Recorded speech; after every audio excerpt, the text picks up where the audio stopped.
The following episode may contain sensitive content. Listener discretion is advised.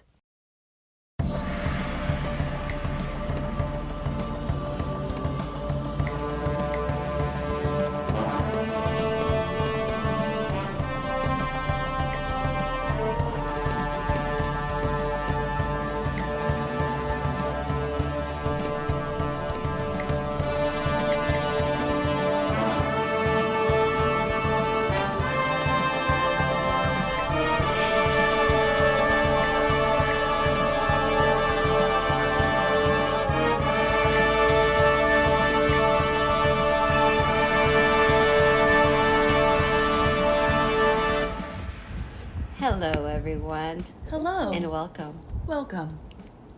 I'm just going to repeat what you said. The show must go on. This is The Show Must Go On, and I'm Tracey. And I am Nikki, and we're here to judge, guys. How are we feeling today? How is everyone feeling? No. We're feeling good. Good. How about you? Yeah, just everyone shout it out. I'm good. Yeah, just let us know. We'll communicate telepathically. With you guys, telepathically. Yep. Everyone says that they're good. You know, I mean, I'm sure some people, it's been a week, but I'm boring. Oh my God. I kept thinking yesterday that today was going to be Thursday, and I'm like, oh my God, we're almost there. And it's like, no, we're not. It's just the second day of the week. Oh, guys. It's like it's going fast, but not fast enough. Yeah. That's true. That sounds awful. No, it's true, though. Yeah. Because, like, for us, can we get 4-day weekends, please? I don't want to talk about that. Your face changed. I know. Just, that's the dream. Just to never have to work again. Or to just do this for a living. Can you guys help us out? That would be great. That would be so nice. But I cannot wait. But it wouldn't feel like work. That's the thing, you know? Exactly. When you're super passionate about it, like we are with this, honestly, like, I know I like it when I've been so consistent. Right, it's fun. It's so much fun. It doesn't feel like work. Like we watch Exactly. movies and TV shows and documentaries anyway, and then like we get to talk about it. Like what's not to love. And we get to tell everyone our opinions, which is the ones that matters the most. And we don't have to hear any responses. I know, right? We don't care. Just you and I having a conversation, so I don't have to hear anybody else. In our little bubble. Always. Little bubble, just you and I talking shit. That's it. Oh my gosh. So today, well, not today, like an hour ago. So let me tell you how this day is going. An hour ago, I had, what's it called? The thing when you feel like you have acid reflux. Tums. I had Tums. I had 2 of them. And then before starting recording, I was like, I feel like I'm going to throw up. Don't ask me why. I think I've been having a Celsius every day and I need a break. So it's like stupid shit, you know, it's not, you know.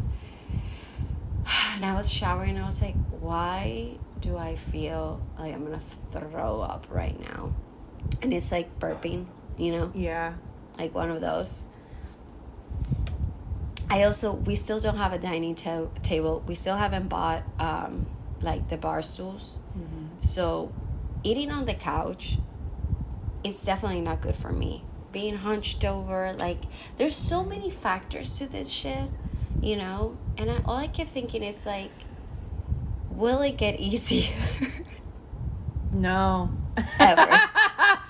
No, I don't think so. I am so tired of, you know, having a new thing every day, you know? So I just had Pepto. Right. A chewable one. Yep. Before we started recording because I'm like, I don't like this feeling. Right. You know? I don't like it at all. Right. It's like, what's going to hurt today? What is going to make me feel bad today? I had too much dairy, so I have gas. I slept wrong. my neck hurts. Oh, wait. So the list will go on and on. Yeah, please cut me off. No, wait, because my list keeps growing. Oh, God. So, for the women listeners out there, the luteal phase. So I'm in the luteal phase right now, which is basically a little bit prior. It's like a longer PMSing, basically. So it hit me on Monday because this weekend is when I have my visit. Aunt Flo is coming. Monday. Yep, it hit me on Monday, and it hit me like a fucking ton of bricks. Ugh. It was like, why do I feel so tired suddenly? Why am I annoyed by every single person that is around me right now? Then I try to go to sleep. I can't fucking sleep. I am hot. I'm sweating. I'm uncomfortable. Now, last night, that was Monday night. Last night, I slept like 4 hours because I was hot again. And guess what? I was dreaming about work. So I was basically working in my dream. I hate that. And I wake up and I was like, there's no fucking way. Right. I didn't rest because in my sleep I was working. Right. And it's just so uncomfortable, and I just hate that we have to deal with that this is on a monthly basis. It sucks. It totally sucks. Hormones out of whack, and I think it's kind of like I should be okay because people break out on their skin. I don't. Mm-hmm. So this is how it shows up for me. Mm-hmm. Yeah. And oh my God, I am so uncomfortable today. I'm like, mm-hmm. I think I need to stop drinking Celsius now because it's just not good for me. I don't feel good, Right. I was fine until I had a Celsius. Like, I should have keep it with coffee. Just coffee, no energy drinks. Okay. Yeah, so welcome to, I'm about to turn 38 next month, so. It's trial and error, too, because it's like, well, maybe you can drink it. It's just like at a certain time, like a certain window. Because like I learned several years ago, I can't drink coffee after 4 p.m.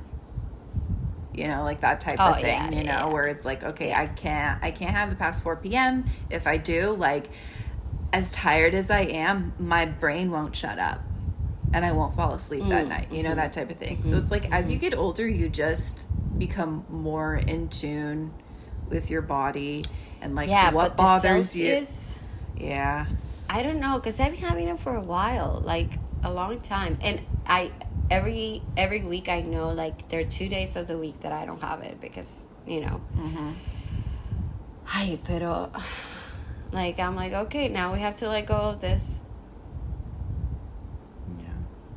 Thoughts and prayers for all of us. That's sad. Yeah. I do like Celsius. Did you see, like, Dakota Johnson did an interview and she was drinking, like, she did 2 Celsius a day, and she was like, I don't know why I'm so manic. Like, I just thought it was vitamins or something like that, right? And I was like, oh, sis. She did say that. Oh. And it's like, girly, you're having 400 milligrams of caffeine. Right. 1 Celsius, like, if I drink it, because I have to drink it slowly through the morning. Right. If I drink it fast, game over.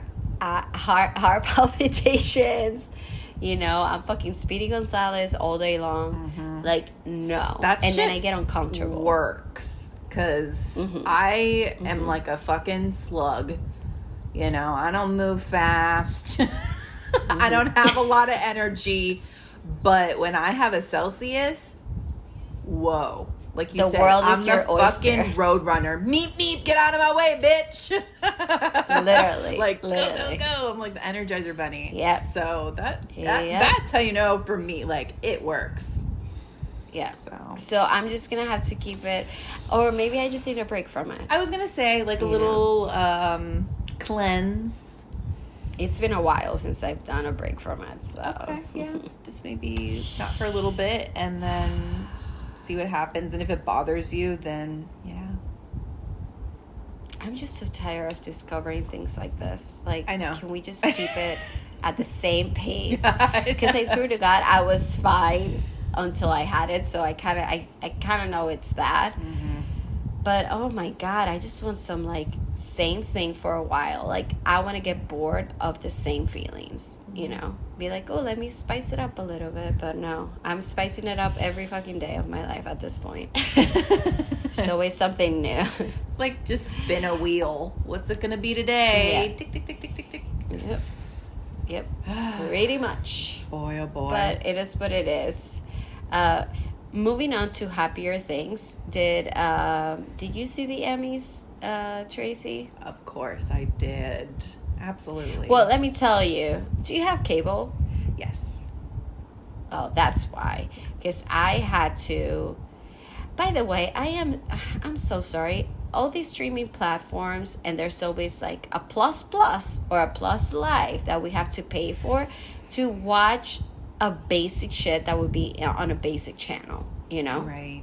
Yeah. So I had to like do a trial because I'm not gonna pay more for Hulu or Disney. Like, we have all these streaming platforms, and for these shows, they're not enough. They're like, oh, if you want to watch it, you have to pay for Hulu Plus Live. Yeah. What the hell? It's ridiculous. So I bought this like trial for like Fibo or Fubo. I don't fucking know. Yeah. I think, yeah. One of those. Fubo, Philo, one of the... Philo. Yeah, I think it's Philo. So I bought a trial, and then I canceled it right away because I was like, there's no way I'm paying for another platform. And if I am paying it, it's because I'm being sponsored. So all these platforms there, you're on the lookout. Please pay for my fucking memberships on there. I feel so like I can watch at stuff. this point, Apple needs to... Apple TV should be covering my Disney, they need to hook us up. my Hulu, all of them. Oh my gosh. Yeah. But so you were able to watch it. Okay. Yeah. I gotta say, I loved Dan and Eugene Eugene as hosts. Oh, yeah. They were That great. was so beautiful. They did amazing. Yeah. I also felt like the comedy was, I don't know how to explain it. Like, because sometimes it can be really controversial, the comedy. Sure. And it didn't feel like that. It just felt fun. Yeah. It was light. And I was like, I like this. Yeah. You know, I'm like, and I like them. They work so well together too. I mean, yeah, they're father and son, but that's a rare case, you know. Right, yeah. That doesn't mean that you can work together well. So. Exactly. Yeah, no, they were perfect. And I love at the end when Catherine O'Hara came out and Alexis. Sorry, I can't remember her name. But yeah, so it was like Annie Murphy. Thank you, Annie Murphy. So at the end, it was the four of them, and they like closed out the night. And I just thought that was so cute. That was so freaking cute. What a beautiful moment. Yeah. I also I feel like I wanted more Schitt's Creek, so it was so nice to have them there. Mm-hmm. Yeah, I thought they were great. They were good. I kind of want them to make a little movie. I hope so. That'd be great. Yeah, that would be so nice. But let's talk about the winners of the night. Yeah. Shogun. Hello. Like the most, Emmy diverse award-winning show in, I think, Emmy history. Yes. Which is amazing. And they deserved it. The most diverse winners, like this year. Yeah. I loved it. Right. So we had Shogun winning the drama series. And then Hacks. I know you like Hacks. I've never watched it before. I keep telling myself every single year when they win, wait, I need to watch it. What is that show that you watch that is like two older ladies? Or one older lady? Oh, well, there was Grace and Frankie on Netflix. That's the one. That one is that's a good show too. I don't think it's been nominated for anything, but it's a super cute, fun show. So you should watch it anyway. But yeah, no, I've never watched Hacks. I thought it was Hacks that you watched. Okay, no, so I need to watch it too. I need to, because they win every year, and I go, I should watch it, and I never have. So maybe this will be the year. They won, and they also John Smart. Is it Jean? I think it's Jean Smart. Jean right? Smart, yeah. Okay. Love her. Jean Smart. She also won lead actress. In a comedy series. And then we have like the 2 leading actors in drama series of Shogun won. Snaps. Let's beautiful. go. I mean, they did such a beautiful job on this. Yes. We also had Jodie Foster winning. I know. Good for her. I was for excited. True Detective. Yes. And for our favorite show that Joe doesn't like, The Bear, Jeremy Allen won. Billy for The Morning Show, he won a supporting actor. In that category, that was a rough one. I was like, I don't know who's gonna get it, because that was a lot of them though. Because I'm going, listen, anybody who won, I would have been happy for them. Yeah, like the competition was rough. It was really close this year. I think everyone who was nominated deserved it. Everyone who won deserved it. So I thought it was great. And we had Liza Colón in The Bear winning for supporting actress. That made me so happy. I know, she was with like Meryl Streep too, like in that category, and like she was with some heavy hitters, and she fucking won. And I was like, oh my god, such a good job too. Love her character, like the character development, and just like the more you get to know her. And there was like an episode this last season that was focusing on her, like before she started at the Beef.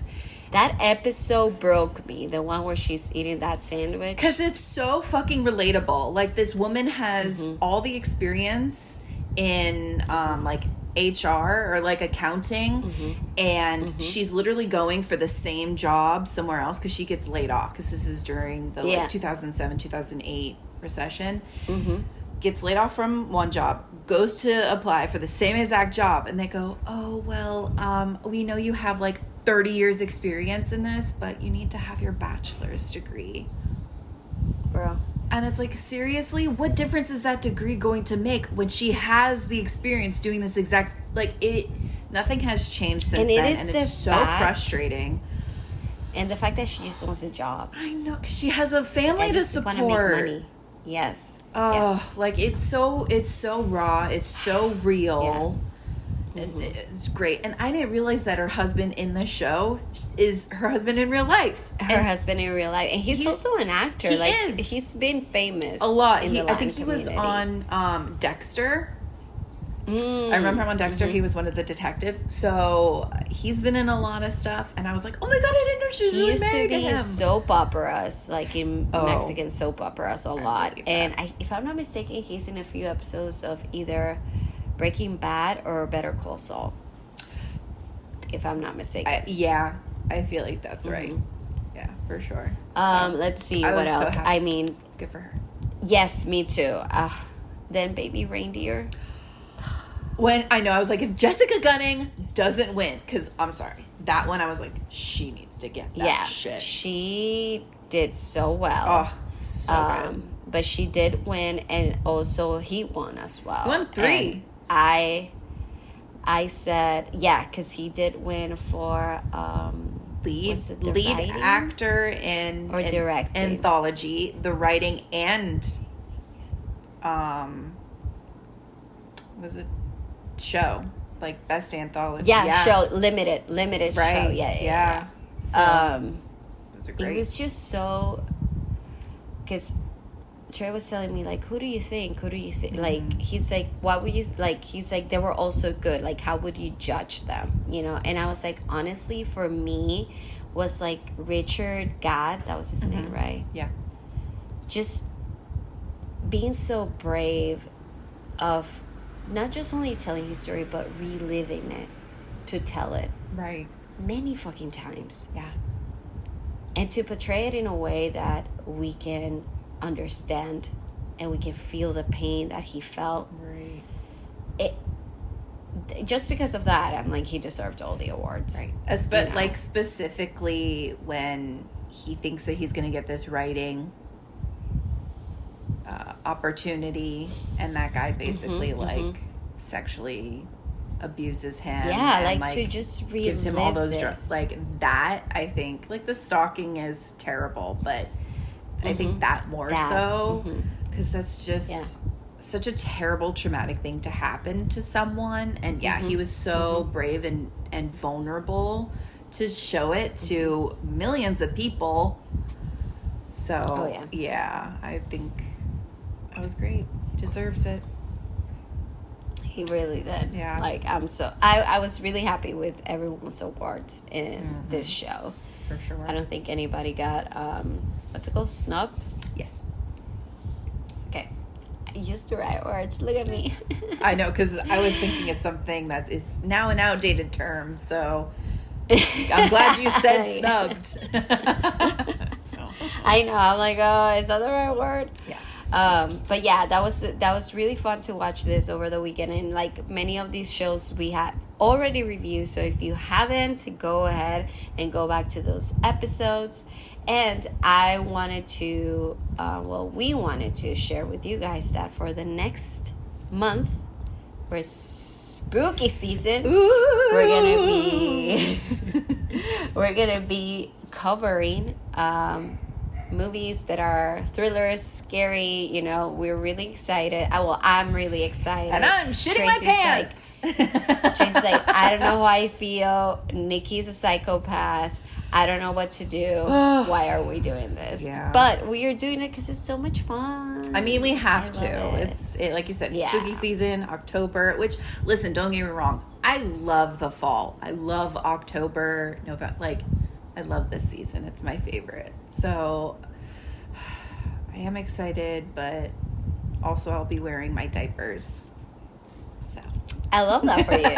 And in one of the episodes, we are going to have Giovanni as a guest.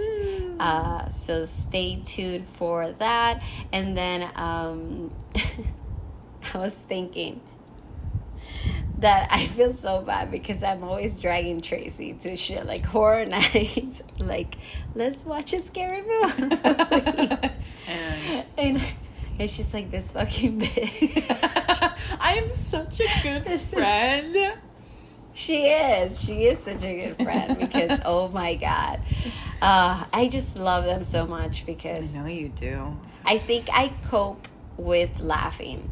Like, I get scared and then I just start laughing nonstop. And I kind of love that feeling. Good. For me. I mean, listen, laughing through being scared or whatever. Like, I think that's a normal response for people. Like a true psychopath. Yeah. Aren't we all? So, I think that's normal, though. But before we introduce what we're going to be talking about today, I wanted to tell you, Tracey, how much have you enjoyed all these TikToks about Tanya and Tonka? Oh my God. People on TikTok are winning in life for sure. Yes, because some people are so ingenious with these things, and they're fast too.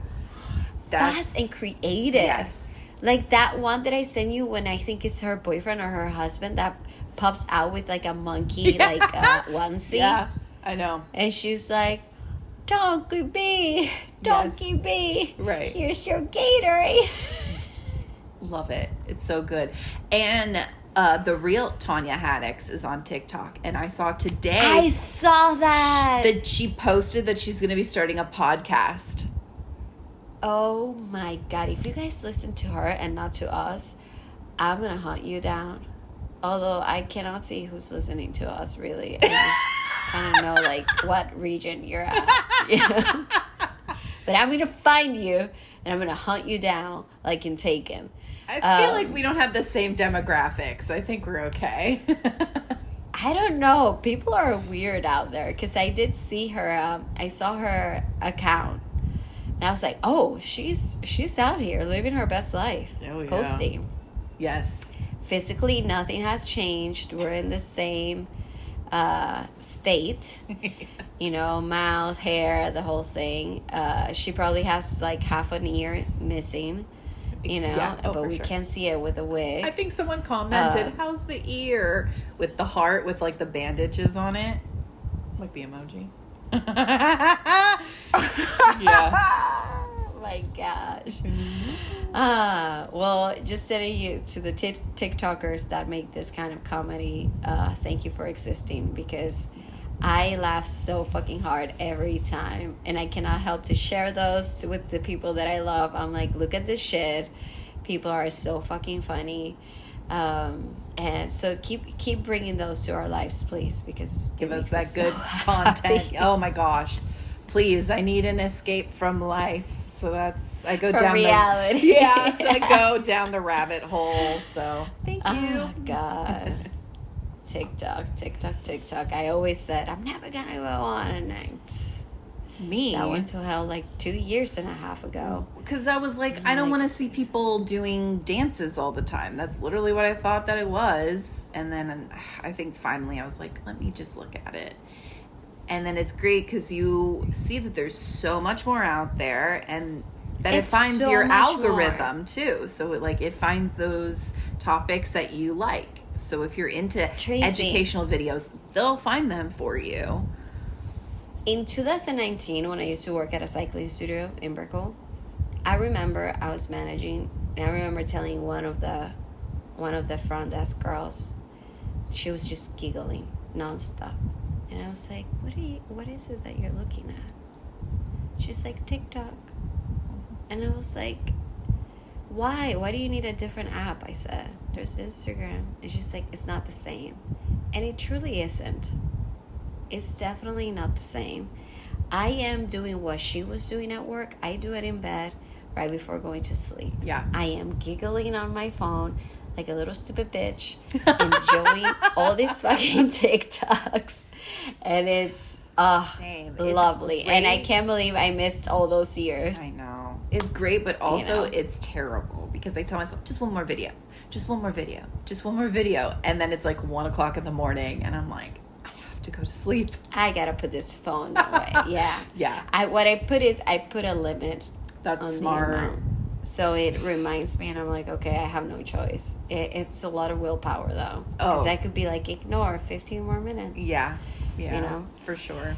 But keep those TikToks coming, people. We love them so much. But enough with the talk. We talk so much shit here. Tracy, you want to tell them what are we talking about today? Oh, wait. This is not like this. This is like this.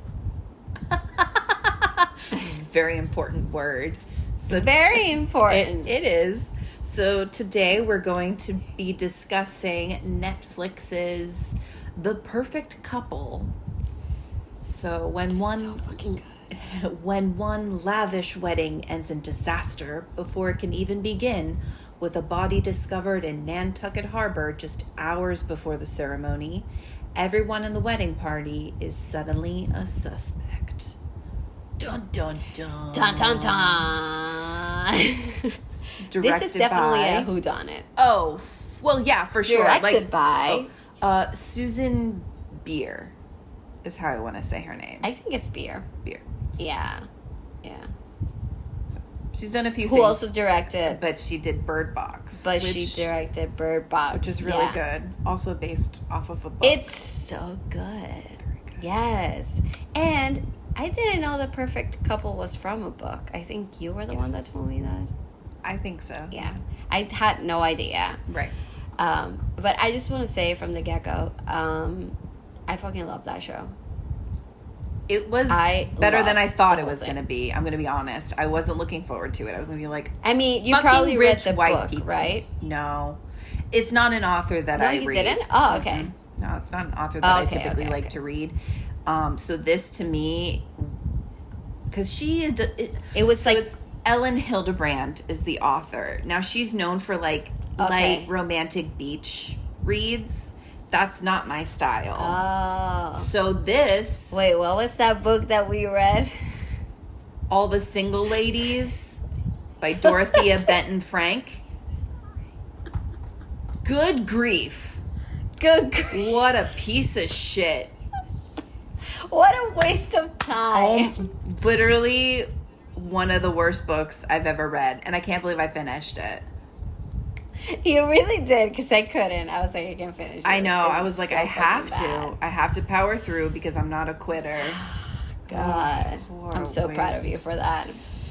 I don't know. But yeah, you were saying the author of this book, she's like kind of like romance. Yeah, like romance, light beach reads. So for this, because like you said, it's more like a murder mystery. Kind of out of left field. Full I feel on. like I wasn't expecting this. So it was very entertaining because I hate the trope of like rich white people with problems. Well, I kind of liked it, like it was like White Lotus, you know. It kind of reminded me of that. Because they're so fucked up. Yes, So I was like, up. this is just bad. Everyone has slept with that lady, you know, like there's, you know, father and son.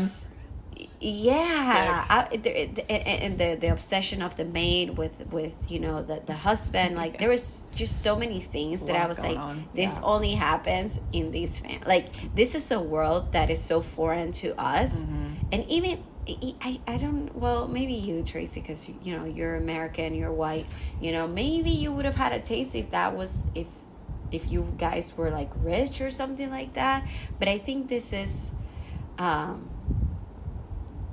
do I say, like a new type of rich, you know. It's not like it's not generational wealth. She busted her ass to become that. Right. Nicole Kidman's character did, Greer, because we'll learn later on that she didn't come from a wealthy background. Exactly. And she becomes like New York Times best-selling author. Like she's the one who makes the money in the family. She is the one who's sort of letting them keep appearances and keep everything up. Her husband, Liev Schreiber, Tag, his family does have money. Yeah. But but because he doesn't work. I think, who was it? Was it the French family friend, that lady? And she was like, oh, he hasn't worked a day in his life. Like his family, they just have money. Because that house, what'd she say, was like $40 million? You know what? I don't know. You probably have it in fun facts, but everything looked like the Hamptons. It didn't look like Nantucket. But again, I've never been there, so I could be wrong. But the whole setup, it was like, this is the Hamptons. This is not, or it looked really, really familiar. Right. Only familiar, guys. Don't come at me because I used to babysit there. I don't own a house, but I'm hoping I will. She's a bougie bitch. It's fine. It's in the Hamptons. But wait, let's talk about the beginning, because I want to talk about the opening of the show with the little fucking dance. Yeah. It's just so unexpected. Yeah. You know? White people be like that. I kind of like it that it was like, the show is like kind of so serious, and then it's like that fucking dance for like the opener, the intro of the show. I think I love the irony of it, you know, like everything is fine, you know, right? But it's not really. And also because the music too, because I think it's like Meghan Trainor. It's like a new song of hers. It's called "Criminal." Yeah. Yep. So, and it's like and super all upbeat, like, and they're like, "Yeah, criminal, woo, woo, woo," you know. So, yeah, like you said, it's like sort of a juxtaposition: the music, the lyrics, the whole setup of the show. So, I mean, it is fun.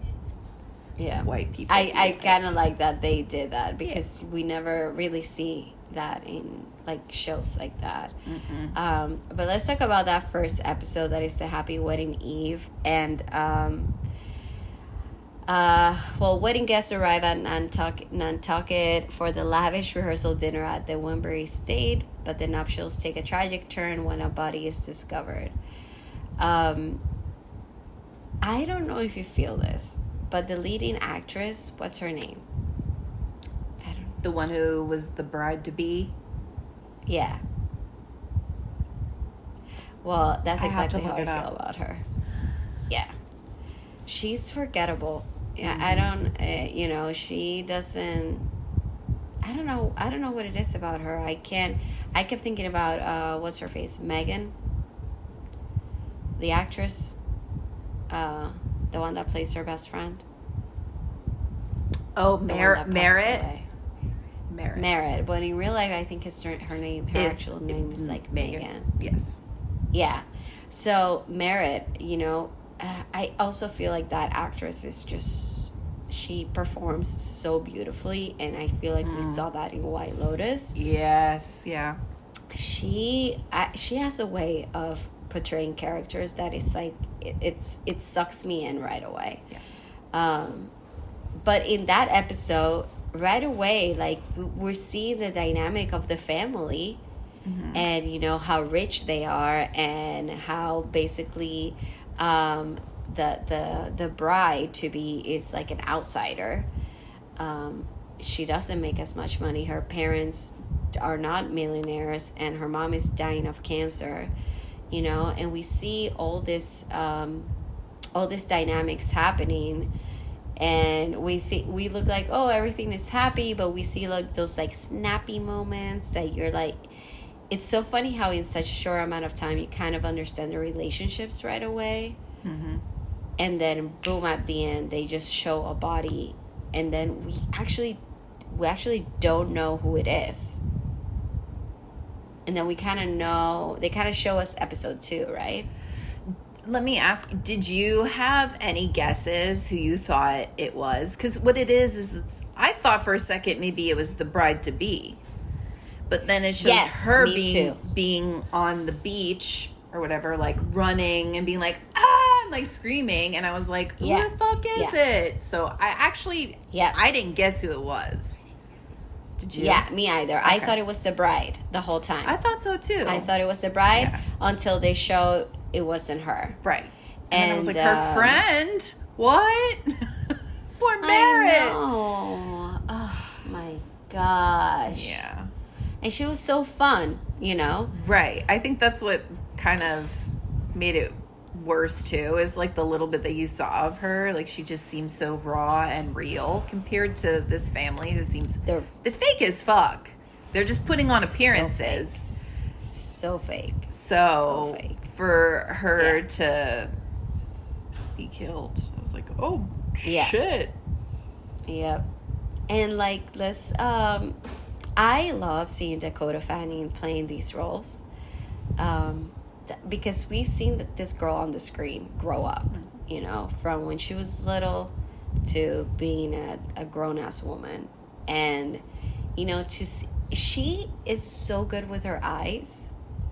You know, the way she like opens them, and she says so much with so little, and that's what makes her such a good actress. Mm-hmm. So when she has roles like this, I'm like, fuck yeah.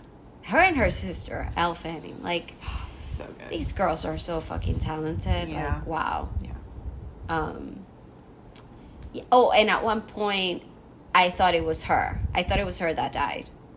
Oh. You know, like at the beginning, because in the first episode they just show kind of like a body, but you don't kind of realize who it is until like next episode. But I was like, it's definitely a girl, so I even thought it was her too at some point. You know, because we see in that first episode the relationship with her husband is just not good, right? You know, I could not stand Dakota Fanning's character in this. Like, she did so good. She was, I mean, so good when you like can't stand a character. Like sometimes I think it's harder to play a character that you hate. I thought she did really well with it, because I just wanted to. She was an asshole. Punch her in the face the whole time, because then eventually, like, it shows the cops get pulled into it and they start an investigation, and then you see them interviewing people one-on-one. And some of her answers, and I was like, who talks like that to the cops? Like, well, he was sticking his dick in anything that moved. And, you know, shit like that. And you're she was an asshole. What? Yeah. Yep. Fucking terrible. And like, and her stillness, because she would just sit there with her hands on her like pregnant belly. Yep. And she would just say it like bluntly like that. Yeah.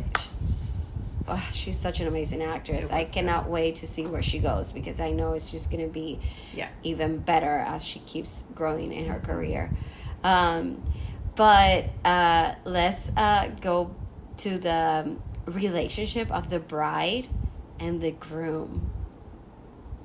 Because that that first episode, I'm thinking the whole time, oh, they love each other. In the first episode, you're like, oh, she's so happy, he's so happy, he's defending her, da da da da da, and then we're like, oh wait, this is not. It ain't it, sis. Not happy.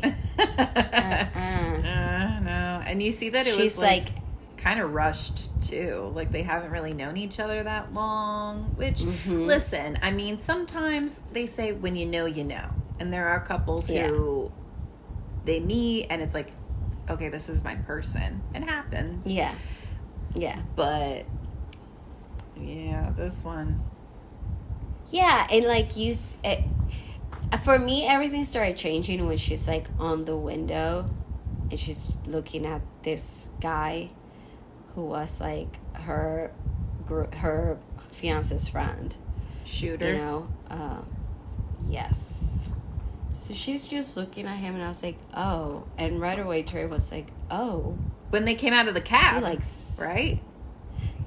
Well, no, when she was on she's in her room and she's looking down at the pool and she's just smiling the whole time. Right. And they're like playing around in the pool. I thought even before that, when Merritt and Shooter had gotten a cab together from the airport and he came out of the cab and the way that she looked at him, I don't know, for me even then I was like, okay.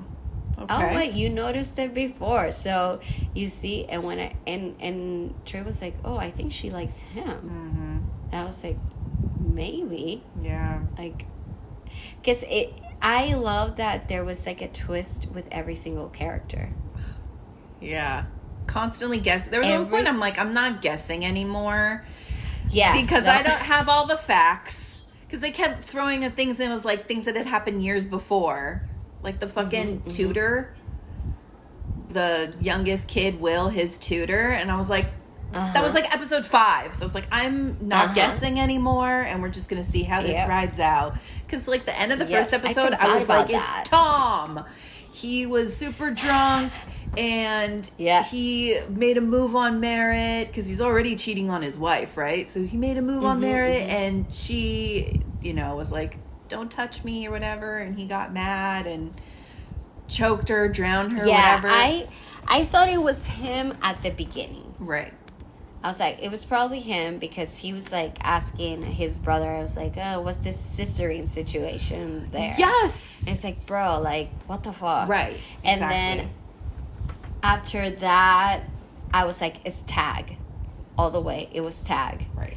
He did that, And I fucking love when shows make you guess every single time. I'm surprised this was an Apple TV. Because that's true. It reminded me of Presumed Innocent. Where it's like everybody has a motive. Everyone has a reason to kill. Exactly. I thought it was Tag. And then I was like, maybe not. And then I was like, okay, so maybe it's Nicole Kidman. And let's talk about her character development in this show. Beautifully done. Yeah. I hope she gets nominated next year.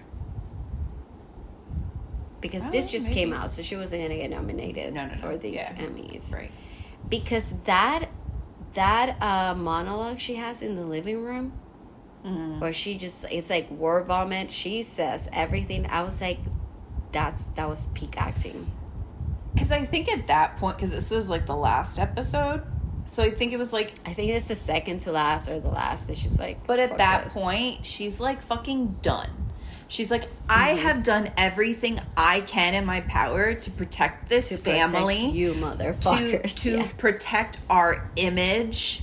And nothing is working out. you all are ruining it. So you know what? At this point, I don't give a fuck anymore. Like, you could just see that she was throwing in the towel. She was like, you know what? Fuck it. Oh, yeah. Let's just lay it all out on the table.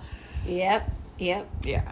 And I love that she was an escort, and that's how she met Tag. And he was like, oh, don't tell. It's like, hey, listen, there's nothing to be embarrassed about. You know, a woman has to do what a woman has to do. Is she paying for your fucking lifestyle and you fucking cheating around? I'm so glad she was like, fuck you. I'm going to do whatever the fuck I want. Yep. And he embarrassed her at her book launch. I think that's really what it was, too. When he got up on stage. That was so funny. That was so fucking awkward, though. It was so awkward, but when he fell, I was like... Oh, yeah. I was like, oh, shit. What really made me cringe, though, is because he's wasted. He shows up because he had been at the police station getting questioned. They release him. He shows up to this book launch of hers, and she's in the middle of a speech, and he gets up on stage, and then he just starts busting out of, never gonna give you up, never gonna let you down, which, listen, great song. But then it was so weird, and she's like, yeah, everybody, like doing a little dance. Like she's trying. And so fucking awkward. And I think some of her friends are like trying to, right? Like, never gonna let you down. Like they're singing like the same but two doesn't verses. pick up. It doesn't pick up either. Because I think most people were like, I mean, I wouldn't. I'd be like, what's happening? Oh my god, so that was so well done. That you feeling embarrassment and awkwardness shows how well directed that was. And like the fact that it's true, I just remember that she just kept trying to dance, but yeah, she's like, woo, that's right, who doesn't love some Rick Astley? Listen, yes, of course, I'm gonna kill you later. Oh, for sure. You can just see that she's like, this motherfucker.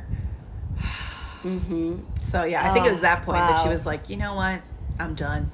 Fuck everyone. Yeah. And also like that, again, like with her storyline, there was also a twist with her brother, you know? Yeah, I had no idea who that guy was. I did not see that coming at all. You know? I was like, when I thought it was her, I was like, she hired a hitman and boom. Right, because then they found that there was a wire transfer of money that Shooter had given her $300,000. Which, actually, when you think about it, that's a lot of money. Because we've seen true crime stuff where it's like people pay someone $2,000 to kill a person. Which is not a lot of money. So, $300,000 is like insane amount. But still, okay, sure. She hires this guy. Because then he shows up, too, to the book launch. And he had been calling her incessantly. Yeah, nonstop. Right. So the cops are suspicious as fuck. Like, who's this guy that has been calling her? And it came from the Sand Dollar Inn or whatever, which is like, I guess one of the only inns on the island or whatever. Yeah.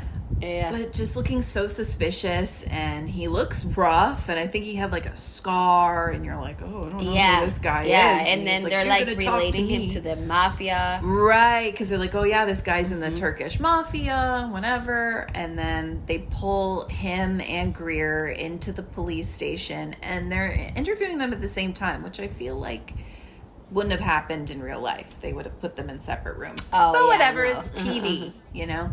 Yeah. And then, we find out that that's her It's brother. so beautifully done to see her give as up. an She's actress. like, hold up. And then she's like, oh my God. Right. Like, yo, this is my brother, and I've been fucking covering his ass for years. Like I do everyone else. Leave me the fuck alone. Right. Yes. I think that's just, and then like you see a woman just sort of like breaking down, like as throwing the towel. Which is totally fair, you know, like she has all this pressure and weight on her shoulders, and like no one is appreciative. And the thing is, like, I don't know if you felt that at the beginning. I was like, I hated her. Oh, couldn't stand her. I thought she was such a bitch with her passive aggressive remarks. to like the bride to be. She's such an asshole. To Dakota Fanning. And I don't give a fuck. She was like, "Oh, I don't care," or like, "We're not talking about that anymore." And I was like, "I don't like Dakota Fanning's character, but like, fuck." Yeah, 100%. It's just like she her character was so entitled the whole time. But I'm like, I would have been exactly like that if I was covering everyone's asses in my fucking home. That's why she had everyone sign an NDA, because I am here pouring my life away for you all. So it just makes so much sense as the show goes on.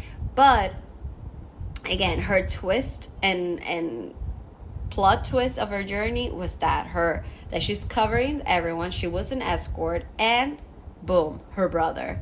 Yeah. What? Yeah. And then we have the other plot twist, which was basically Tag having many affairs. Not just the one with Merritt, you know, like he had one before and before and before and before. And then to see that change even in the same night of like, oh, you're pregnant, oh, you're the best, I love you, and then to be like, you can't keep it. Excuse me? Right. It's the most beautiful thing that could happen between a man and a woman. Abort. Yeah. Thank goodness they have the rights in that show. Yeah, seriously.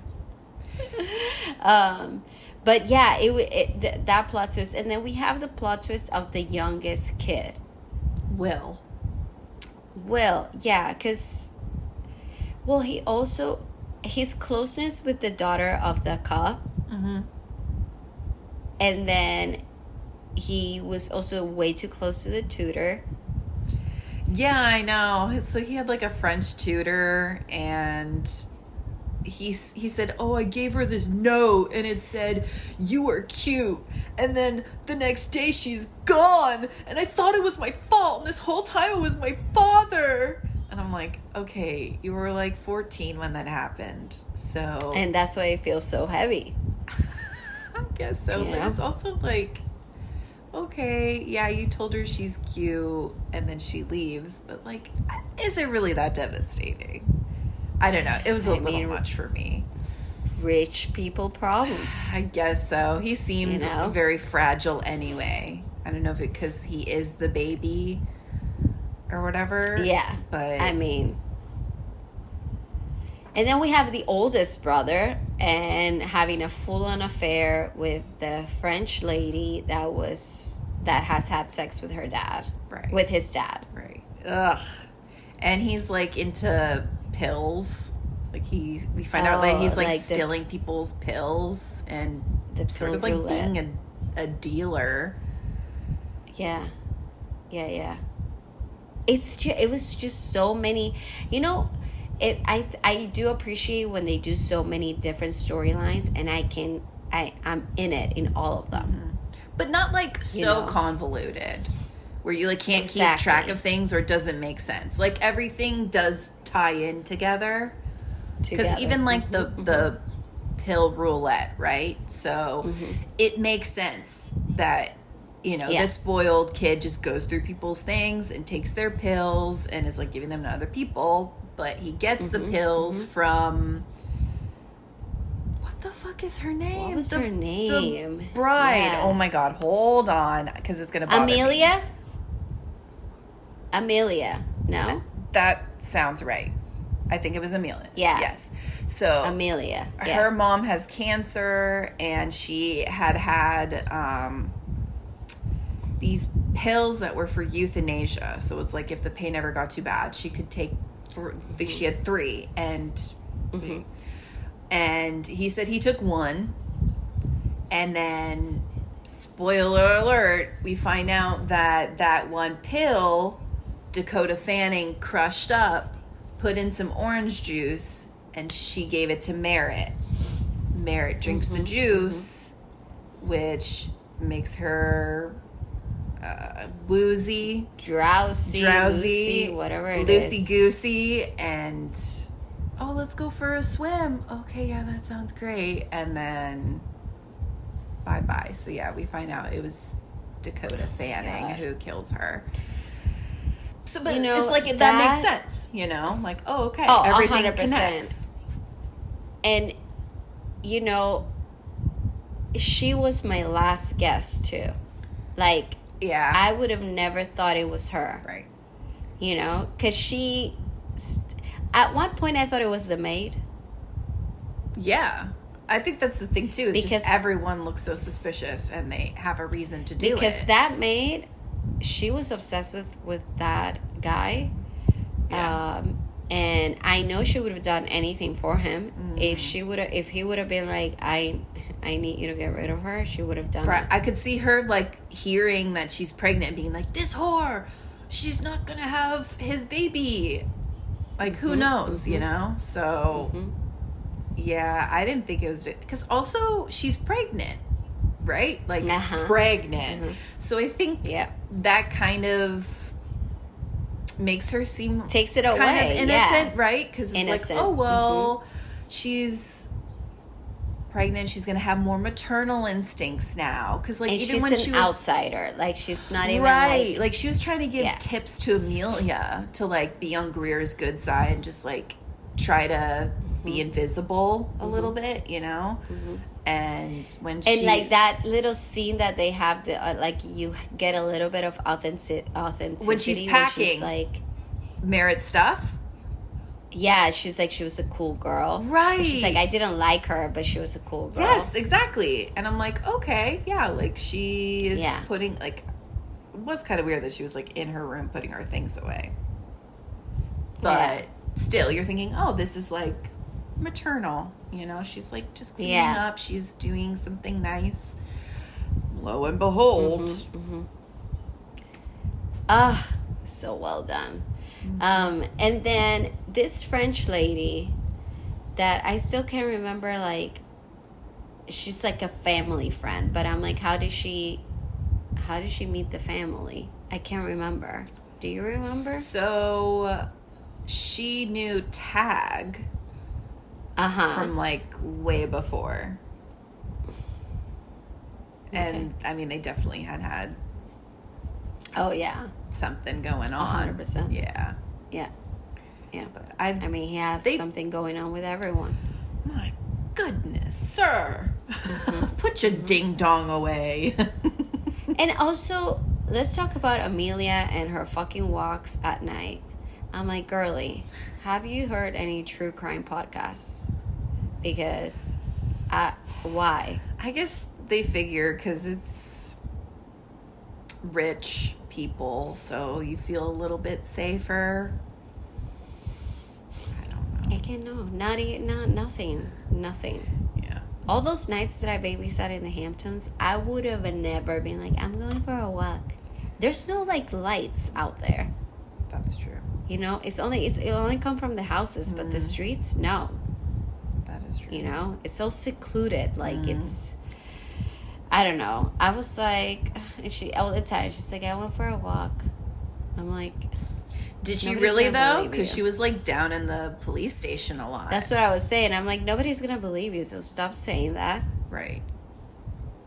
And then I know. I thought that she'd be like, I'm sorry, I took the car. I went for a drive, which one seems more believable, and two wasn't a lie.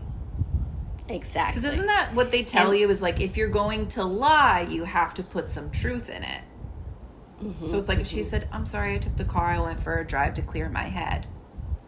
Yeah. That's not a total lie. Yeah. She just doesn't have to tell him where she went, which was the police station, but...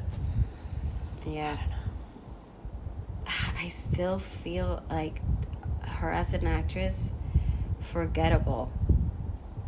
Yeah, like I think... I don't know what it is. Someone else could have done the role, you know, and I'd be like, okay. Yeah.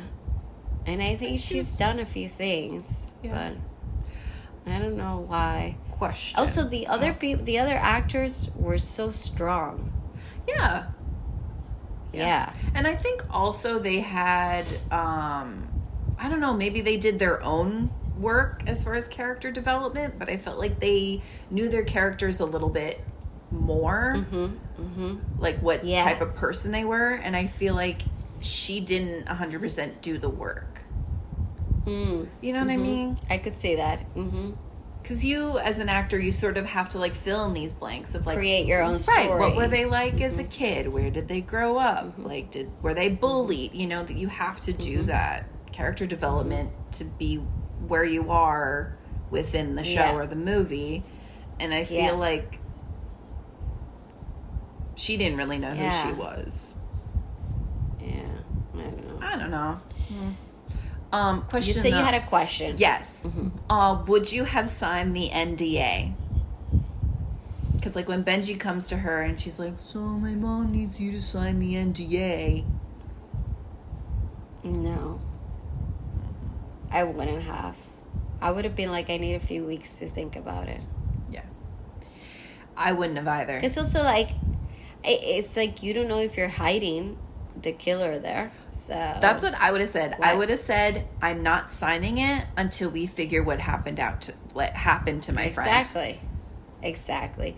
And also like, because at the end it kind of like everything like makes sense and aligns, you know, like do. And then you realize that the NDA is more about Greer's personal life, you know, and it's knowing that what she's writing about is not real, because at home is a fucking disaster.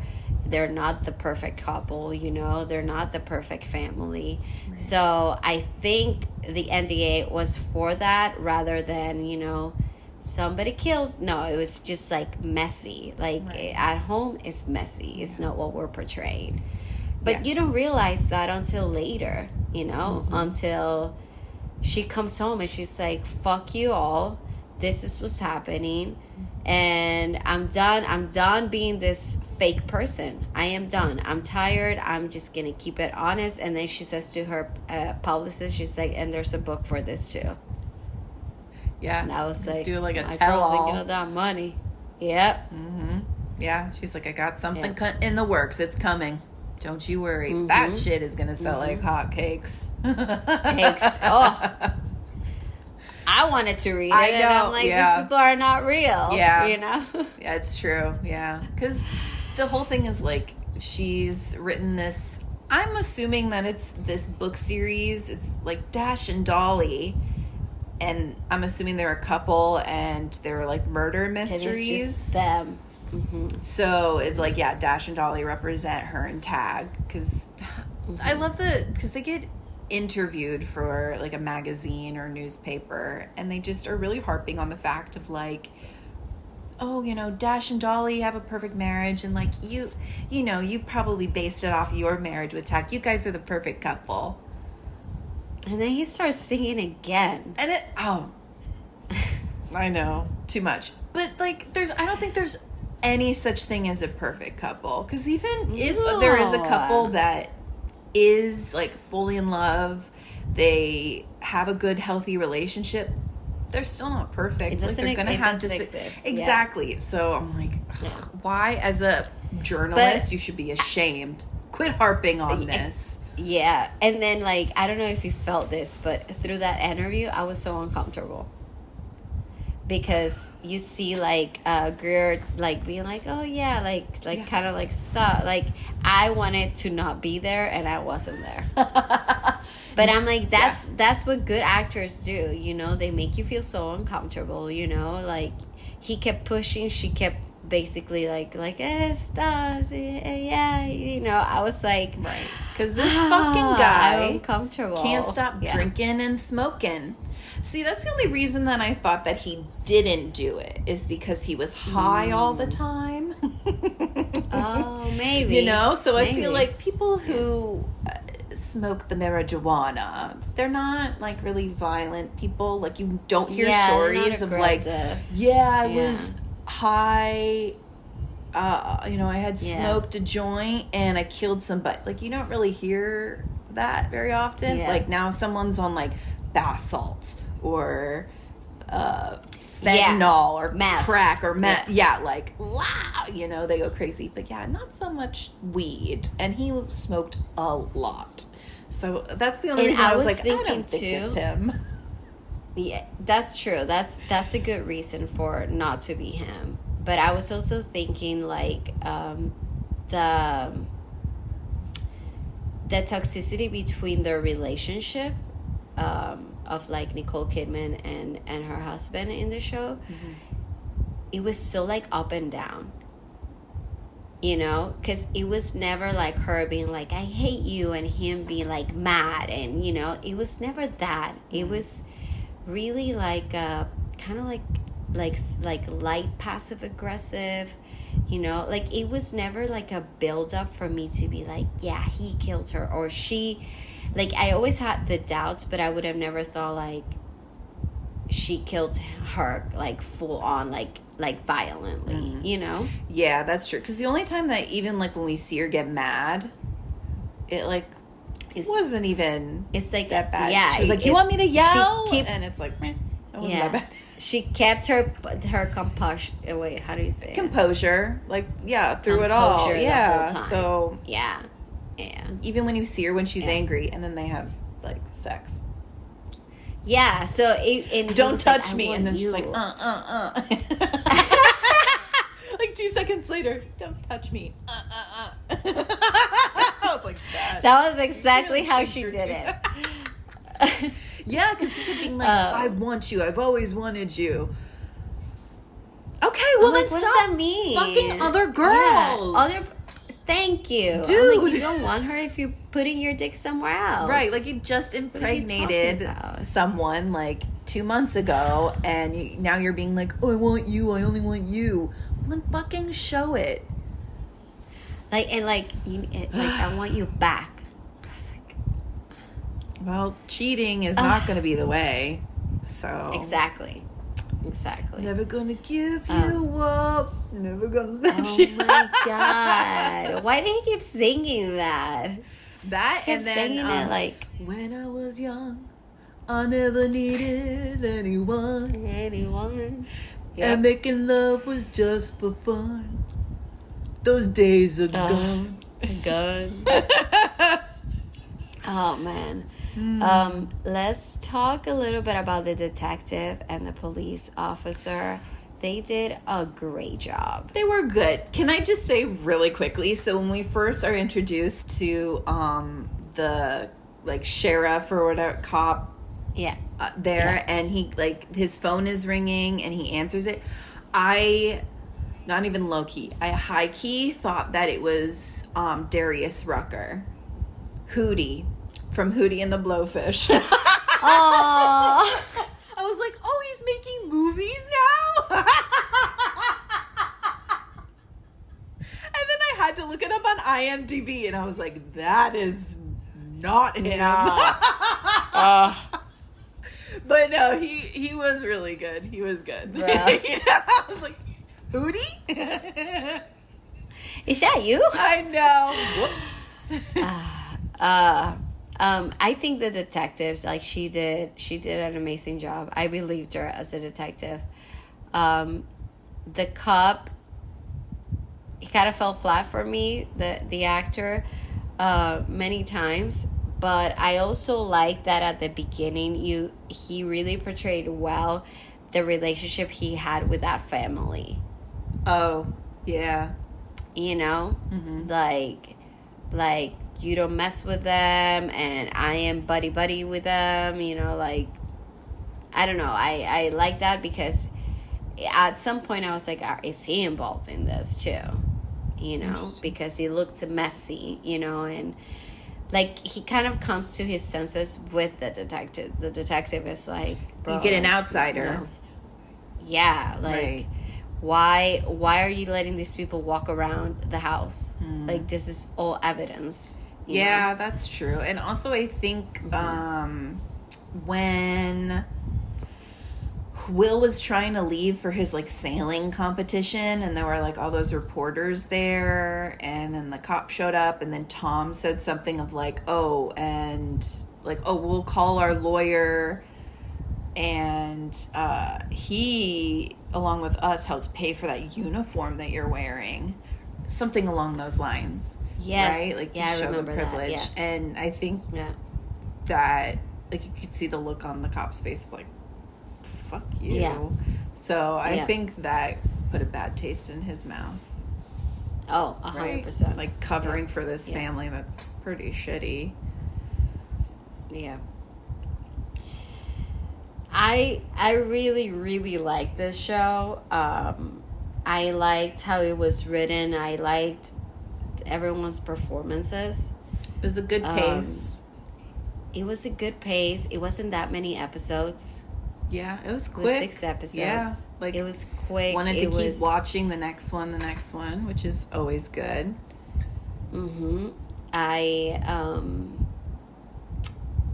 love this story so much, and because it just kept me intrigued, you know. Right. Because it was a lot. I wanted to know what was coming. Who is who? What's happening? Who did it? And every episode, it was like, oh, like there was some type of connection that we didn't know about. Right. Yeah. Do you have any fun facts? Of course. Okay. Yes, I have quite a few actually. So. Oh, yay. Bear with me. Okay, first I want to get it out of the way because the actress who played Amelia, the bride-to-be, okay, her name is Liev Hewson. She is actually Bono of U2. She's his daughter. So, yeah. There's that. Little Nepo baby. Nepo baby. As mentioned, this is based on Ellen Hildebrand's 2018 novel of the same name. Now, there were some changes between the book and the movie. Just a few things, nothing like too crazy. Okay. So, well, one of them is Amelia. Her character's name in the book is Celeste. But they changed it, and that's because Nicole Kidman was a executive producer on the show, and she plays Celeste in Big Little Lies. I was gonna say, is it because she was Celeste in another show? Right. Yeah. So they changed it to Amelia. She made that. Nicole Kidman was like, she can't be Celeste. So yes. So she changed it. No, and also like it's so weird. Like Nicole Kidman is Celeste. Like there's. Yeah, and I think that name belongs to her. And Amelia's a good name. Like that fit the character. That was fine. You know, whatever. Yeah. So in the book, Merritt's death was actually an accident. It was still Abby. I guess that's her name. It was still her, but I guess it was an accident. Whereas in the show, it was more purposeful, sort of premeditated because of money. The money. Right. And then what they didn't have it in the book, but it was in the show, was that Greer had been a escort or a sex worker, and that's how she met Tag. That was not in the book. But I guess they really wanted something, like salacious and like a big twist. And originally the writer, let me see, I have her name. Hold the phone. Fuck, I have quite a few things. I'm so sorry. That's okay. Anyway, the writer, what it was going to be is that Greer, her first novel had been plagiarized. But shit. Okay. Yeah, but that's not, they figured that wasn't like that's fucked juicy. Up. Yeah, it is fucked up, but I guess it wasn't like juicy enough for the show. So they changed it to she had been an escort. Which was kind of like so I kind of like that they changed that too. Yeah. So we were talking about the Flash Dance opening. Yeah. So the director emailed everybody and was like, "Hey, so this is what I'd like to do." And they all started. I saw an interview. WhatsApp group chat, and they were all like, "I don't want to do this. I'm calling my agent. I'm not doing it. Fuck this." And the only person who was excited was Liev Schreiber. He was like, "Okay, I'll do it. Like, I like to dance. Let's go." Cause Nicole Kidman said that she just didn't feel like Greer would participate in something like that. That she would be more of an observer. But I mean, obviously, they did it. I think they were just. I know, and I think she she did it so well in character too. That's what she said. She was like, I was Greer in the dance. I danced it as Greer would, which that's great. That's how it should be. And I think they didn't understand what the director was doing either. And it was along the lines of what you said, is she just wanted it to be fun and like sort of unexpected. So then I think once everyone sort of learned that, they were like, okay, we'll do it, and they were on board. I'm gonna send you talking about that opening. I'm gonna say there's a TikTok of this like influencer guy that makes fun of influencers, and it's like he's so fucking funny. So it's like first episode of watching The Perfect Couple, and it's like the intro dance, and you're like, what the fuck? And then the second one, you're like, okay, and by the time you're on the end, you're like, episode, you're doing the choreography with which actually I think I was. Yeah, so. I did not skip that intro. I loved it. I know. I watched it every time. Go. Also, that song is it works. Pretty catchy, so it was fun. It was fun. Yeah. So Nicole Kidman, when she was cast in this, she reached out to Naomi Watts. They've actually been really good friends since the 80s. They knew each other in Australia, and they've kept in touch, obviously, all these years. And Naomi Watts used to be married to Liev Schreiber. They did divorce, I think it was in 2016, but they still are on friendly terms. But either way, Nicole Kidman reached out to Naomi Watts, and she asked permission to be Liev Schreiber's wife on the show. Oh, that's so respectful. Yeah. Nice. So, and of course Naomi was like, thank you for asking, of course. Yeah. But I thought that was really nice. That's beautiful. Yeah.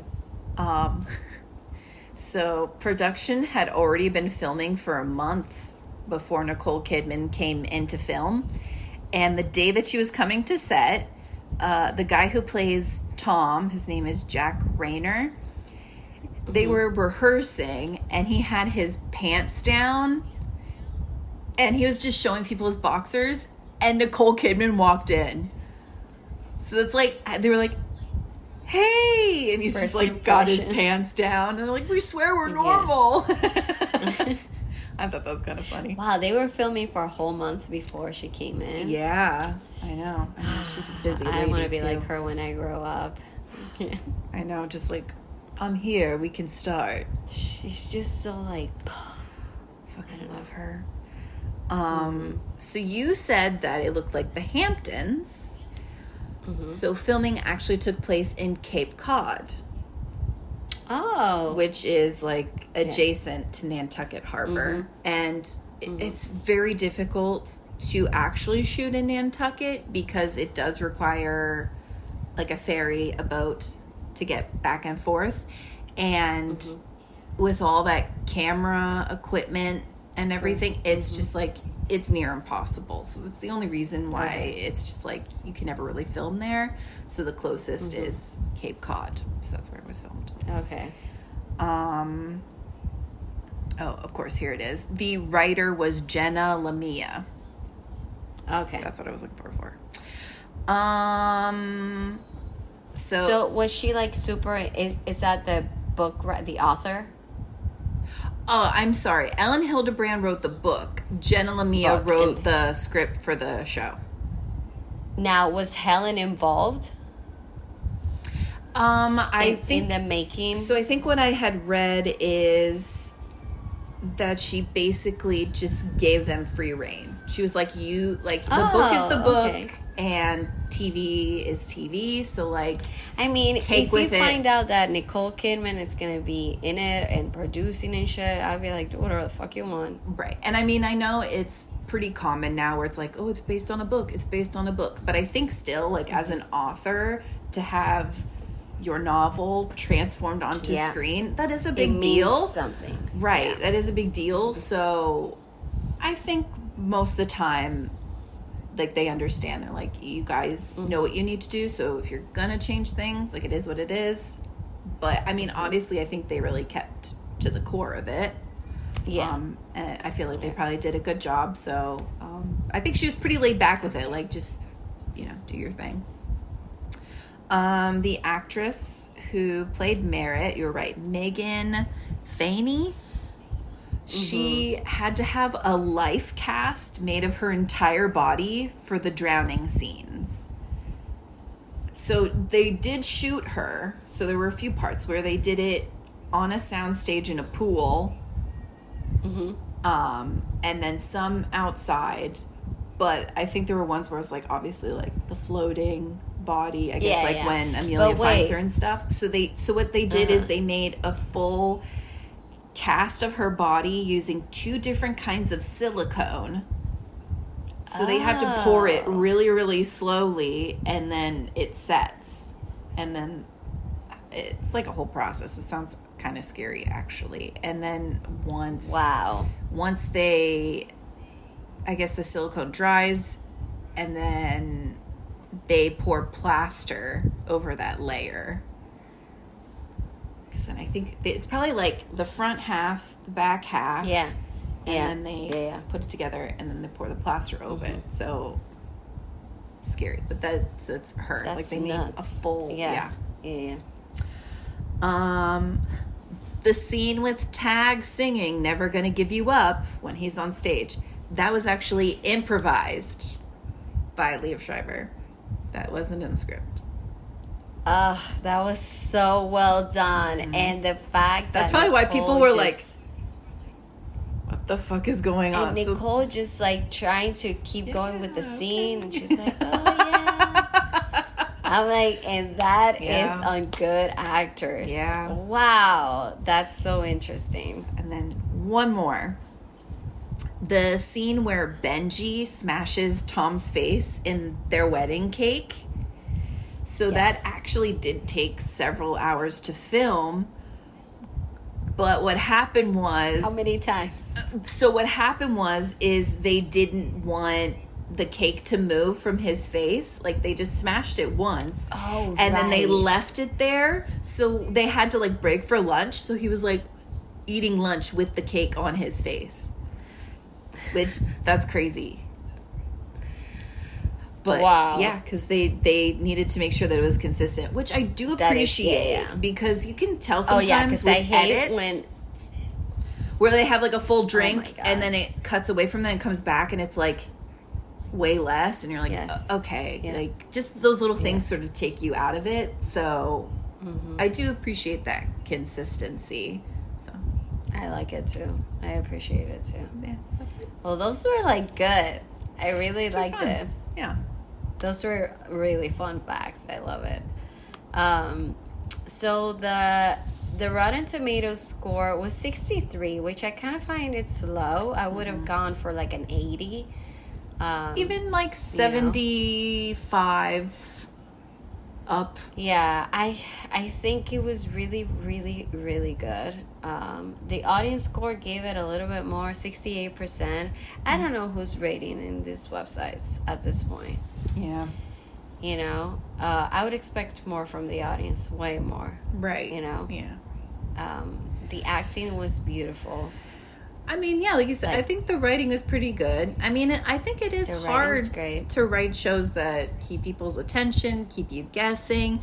You're invested in people, and they are terrible people, but you still kind of want to know, like, what's going on. Why they're doing what they're doing. Right. Yeah. So, yeah. Who knows? That's kind of annoys me. So if you guys are listening, if you have a Rotten Tomatoes account, make sure you are rating this show. Give it a nice little high score because I think it needs it, and I think it needed to be definitely above 75. Definitely. Yeah. And I didn't look at the IMDb, but wait, no, I have it here. IMDb gave it. Ooh, hold on. I don't think it was that much. I feel like it was like a 5.5. I feel like that's what I saw. God. IMDb. Yeah. Oh, here it is. So IMDb gave it. Oh, it has it like kind of like per episode. It's asking me to rate it, and I'm like, I'm not gonna rate it because here it is, 6.6. Oh, Oh, okay. Good. Out of Time I'm glad I was wrong. It's still not super high, but IMDb is kind of hard. It. I did like it. I would recommend it. Yeah, because IMDb is everyone, you know. Yeah, I recommend it. I give it 2 thumbs up. It's a good show. It's not long. No. You know, it's 6 episodes. It's entertaining. Mm-hmm. It's a whodunit. Right. And we love those for sure. Yeah. We love that when they keep us on our toes. Really quickly, we forgot. What did you think of the ending? So it's like six months later. I loved it. I just don't like the actress.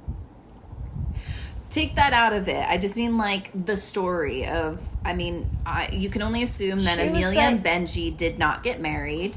Amelia moves to London. She's working at the zoo there. Working at a zoo. Greer comes and finds her and is like, hey, I wrote a book, but I want you to be the first to read it, and you can like give me notes and your approval. Well, because she says it's about you. Mm-hmm. So I'm thinking that is this story about, you know, Greer being inspired by Amelia, you know, and by, I don't know, I just feel so weird about Amelia's character. I'm wondering if it... Because I wanted it to be about Greer's story and how she... I'm sure she wrote that too, for sure. She was already working on that. Because when she said after her whole spiel and she looked at her publicist and was like, I'm working on it, don't worry. But I feel like this was something Do you think separate. It was about like... I think what had happened... Do you think it was about Merritt dying? Yeah, I think it was going to be sort of like the wedding and when it happened, and maybe from Amelia's point of view and like her friendship with Merritt and just like everything that had happened anyway, because it is a crazy story. So like, I mean... Why wouldn't you as a writer? It's perfect. Yeah. Oh my God. You know, and I think much material. At that point, she was like, you know what? I don't even give a fuck if everybody knows my dirty laundry. Exactly. I'm still gonna make money out of it. Exactly. So. Yeah. So. Yeah.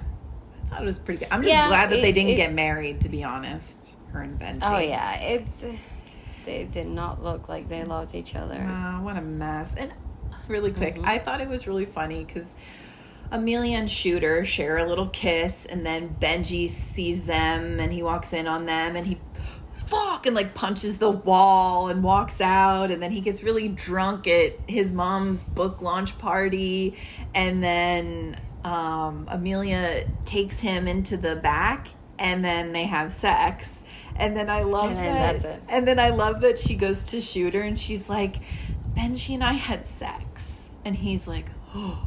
And it's like, that's her fucking fiance. Why are you getting upset? Like, you saw her on the train in New York for like 2 seconds. You're coming for her wedding. Like you have, because he kept saying like, oh, have we met before? And it was like 2 seconds on a B train in New York. And now, like, you're in love with this girl. That whole thing, I was like, okay, please. Yeah. Yeah. But yeah, I am glad they didn't get married. Had a crush on each other. Yeah. Right. 100%. Yeah. I love that she was like, I need to figure out my shit. So I don't want to have a marriage. I don't want to have a relationship with Shooter. Like, I'm good. I'm done. And all that shit with her mom too. Like, you know, that's rough. Yeah. So. Yeah, I was like, oh, your mom is dying and you're like doing all this stuff. I think that's part of the reason why she was trying to rush the marriage too, though. You know, that makes sense. Like, my mom is dying. She probably wants me to get married and know that I'm taken care of. Yeah. But I'm glad they didn't get married. That's true. That's true. Well, I really liked it. And I hope everyone that listened today liked it too, because it was a really good show. And Nicole Kidman, like, she's such a good actress. Yeah. I mean, drama is definitely her thing. Like, she's like Meryl Streep in that sense. She can just do no wrong. So. Although I keep going back to that scene now on the stage when he's singing, and the fact that was improv and she just went with it. Yeah. like, it was so uncomfortable but funny at the same time, because you could see everyone not knowing what to. Yeah, you can tell. It's like palpable how uncomfortable everyone is. I think it pans to like Dakota Fanning, and she was like, like, what's happening? It's like Michael Scott on the Booze Cruise when he's dancing, and like everyone's reaction was their actual genuine reaction. The best. Because they were like, that scene.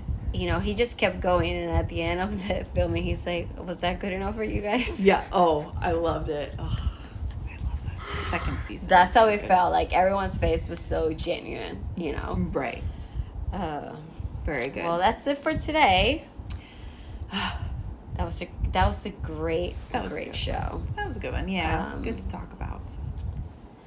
Well, and I think the episode after this one is our first spooky episode. So, ooh, yeah. Happy Halloween, everyone. Yes, it's that time. Oh my gosh. I know. This year really has gone by fast. I feel like I say that most of the time, but we're a little more than halfway through September at this point. So. Oh yeah. Well, thank you for listening, guys. Make sure you subscribe, rate us, comment, and like us on all the social medias too. Go give it a like, go comment. Because like us, and you're probably on TikTok, so find us. You can follow us. Yeah, we're there. Comment. You can see our faces there. So also follow us in all the platforms. There's so many. So many. Me either. I'm trying to run through my head. I'm like, I can't remember. And then you'll text me and be like, hey, we're on this thing now. I'm like, what? That exists? Yep. But great. All of them. Love it. And make sure you also like us on all the platforms. And that's it. That's it for today. Thank you for joining us. Thank you. Until next time. Goodbye, everyone. Bye.